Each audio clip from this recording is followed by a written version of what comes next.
হিন্দু নিয়মে বিবাহ আর আশীর্বাদ কতটা নিয়ম নীতির মাধ্যমে একটা ছেলে আর একটা মেয়ের পার করতে হয়, কত কত আচার ব্যবহার পালন করতে হয়, সবটাই ডিটেইলসে আলোচনা করব আমি আজকের ভিডিওতে। হ্যালো এভরিওয়ান, ওয়েলকাম করছি আমার আর একটা ভিডিওতে। আশা করি তোমরা অনেক অনেক অনেক বেশি ভালো আছো। অনেকদিন পর আজকে একটা বড় ভিডিও মেক করতে বসে গিয়েছি। এত বড় ভিডিও ছিল যেটা আমার মেক করতে বেশ কিছু সময় লেগেছে। আমরা গোপালগঞ্জ থেকে বৌরতলি পৌঁছে গিয়েছিলাম অটো বাসে করে, তারপরে আমরা হাঁটতেছিলাম বাজারের ভিতর দিয়ে। এটা ছিল আমাদের শৈশবের স্মৃতি বিজড়িত একটা বাজার। ছোটবেলায় আমরা এই বাজারে টুকটাক কেনাকাটা করার জন্য সব সময় চলে যেতাম। ছোটখাটো বাজার মানেই বৌরতলি বাজারই আমাদের ভাবতে হতো, আর যদি একটু বড় কোনো ধরনের শপিং টপিং করতে হতো তাহলে আমরা গোপালগঞ্জ সিটিতে চলে আসতাম। তো এই বাজারে অনেক অনেক স্মৃতি রয়েছে, আর এইখানে অনেক বড় মেলা বসে প্রত্যেক দুর্গাপূজার পরে যে লক্ষ্মী পূজা হয় এই সময়তে।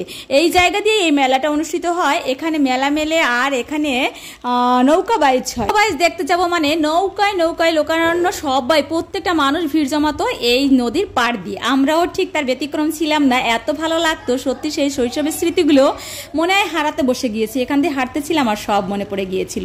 আর এই যে দেখো সরকারের দেয়া এই অনুদানের ঘরগুলো দূর থেকে অনেকবার দেখেছি, কাছ থেকে দেখার সৌভাগ্য হয়নি। এখানে এসে আসলে এই ঘরগুলো দেখে আমি ঘরের মানে দুই একটা ঘরের ভিতরেও ঢুকেছি যে আসলে কেমন। এই দেখো কথা বলতে বলতে কনের বাড়ি হাজির। কনে কিন্তু একদম আমরা ঠিক টাইমে পৌঁছে গিয়েছি, কনেও হাজির হয়ে গেছে আশীর্বাদের প্রস্তুতি হিসেবে। জলদি আবার তোমাদের এই চারপাশটা ঘুরিয়ে দেখালাম, ডেকোরেশনটা অনেক সুন্দর হয়েছে, ওয়াও তাই না? আর এই যে হচ্ছে বিচারপতির ভগ্নিপতি, আমাদের মানে এই কনেকে আশীর্বাদ করার কথা ছিল বিচারপতি প্রথমেই, কিন্তু বিচারপতির আসতে দেরি হয়েছিল, একটা জরুরি কাজে আটকা পড়েছিল, যার কারণে তার গাড়িটা ঠিক সময় পৌঁছতে পারেনি। তো এই কনের আবার বিয়ে হবে গোধূলি লগ্নে, তাই সবাই একটু চটজলদি করে আশীর্বাদের পর্বটা সেরে নিচ্ছে।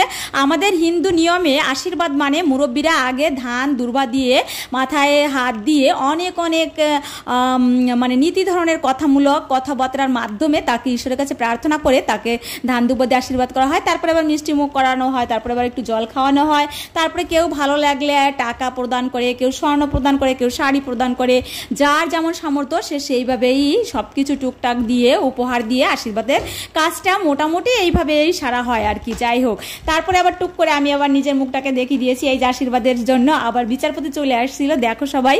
তো এনারে আসতে একটু দেরি হয়েছিল, ওনার জন্য আমরা সবাই অপেক্ষা করতেছিলাম, তো তখন ভিডিও নিতে পারিনি।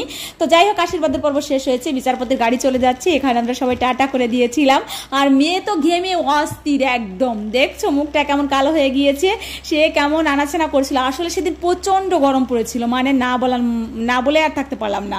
এই তো কিছু সময় পরে আমরা ওয়েট করেছিলাম যে বর আসবে বর আসবে, তো বরও চলে এসেছে। আমরা কিন্তু একদম আশীর্বাদ বিয়ে সবটাই দেখে তারপরে আসছিলাম। একদিনে যেহেতু বিয়ে, গোধূলি লগ্নে বিয়ে ছিল, তো সন্ধ্যা হওয়ার আগেই চলে আসছিল, দেখতে পেয়েছো। আর আমাদের হিন্দু নিয়মে একদম গেটের কাছেই মানে 1 ঘন্টা সময় লেগে যায়। ওখানে অনেক অনেক আচার ব্যবহার পালন করা হয়। গেট ডেকোরেশনের বাবদ হিসেবে কিছু টাকা প্রদান করেন ছেলের পক্ষ, মেয়েরা সেটা নেয়, সেখানে আবার মিষ্টি মুখ করায়। ওইসব ভিডিও ক্লিপ আমি নিতে পারিনি, আসলে ভিডিওটা দিতে গেলেও অনেক বড় হয়ে যেত। এখানে পরে আমাদের ছেলেকে পা ধোয়ানো হয়।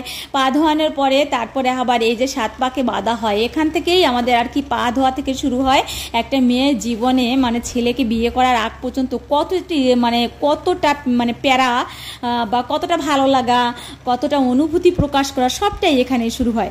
তো মেয়ে তো 7 পাকে ঘুরতেছিল, মুখটা কেমন কালো হয়ে গিয়েছে। বেশ কিছু সময় হাসি খুশি দেখেছিলাম, তো এখানে দেখো মুখটা কেমন গম্ভীর গম্ভীর হয়ে গিয়েছে। আসলে সে এখানে অনুভব করছে আমার জীবন তো শুরু হয়ে গেল নতুনভাবে, নতুন অধ্যায়ে।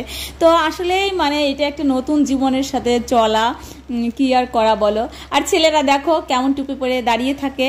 আর মেয়েদের বোঝে না কেন, আমি তো তাই বুঝি না রে বাবা, যে মেয়েদের কষ্ট হয় টুপিটা একটু নিজে নামিয়ে নেই, একজন কে নামাবে তার জন্য অপেক্ষা করে, কি আর করা। যাই হোক, এভাবেই মালা বদলের পর্বটা শুরু হয়। 7 পাকে ঘুরবে, অর্থাৎ 7 বার ঘুরবে।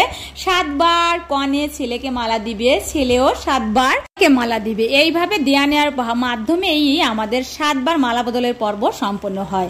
তারপরে শুরু হয় আর একটা ধাপ। সেই ধাপে যেতে যেতে তোমাদের বলি, এই মেয়ে হচ্ছে সরকারি চাকরি করে প্রাইমারিতে, আর এই ছেলেও সরকারি চাকরি করে। ছেলেটা যে মানে পৌরসভায় আসলে কি যে চাকরি করে আমি আগে একদম ভুলে গেছি, আমি রিয়েলি সরি। যাই হোক, দুইজনে সরকারি চাকরিজীবী, এইভাবেই তাদের বিয়ে হচ্ছে দিনের বেলায়। আর এখনকার মেয়েরা জানো কেমন জানি একটা মানে বিয়েটাও যেন কেমন একটা এনজয় মানে ব্যাপার হয়ে গেছে। আগের ছেলে মেয়ের বিয়ে মানে কি, মেয়েরা অনেক কান্নাকাটি করতো, আর যে ছেলেগুলো অনেকটা অনুভূতি সম্পন্ন ছিল তারাও কিন্তু কান্নাকাটি করতো। তারপরে যাই হোক, অগ্নি জেলে সকালে অগ্নি জেলে অগ্নি সাক্ষী রেখে বেশ কিছু নিয়মকানুন বা মন্ত্র পাঠ করা হয়। তারপরে এখানে হচ্ছে তোমার খই দেওয়া হচ্ছে অগ্নিতে। এখানে একটা অনুষ্ঠান, এটাও একটা আমাদের ধর্মীয় নীতিতে আচার ব্যবহার। তো এইভাবেই বিয়েটা সম্পন্ন হয়। যাই হোক, ভিডিওটা দেখে তোমরা আশা করি অনেকটাই অনুভব করেছো যে আমাদের বিয়েগুলো কেমনভাবে হয়। তো আশা করি ভিডিওটি ভালো লেগেছে। দূর পর্যন্ত ধৈর্য ধরে যারা ভিডিওটি দেখেছেন, আশা করি তারা একটা গঠনমূলক কমেন্ট রেখে যাবেন। আর ভিডিওটি দেখার জন্য আপনাদেরকে অসংখ্য ধন্যবাদ।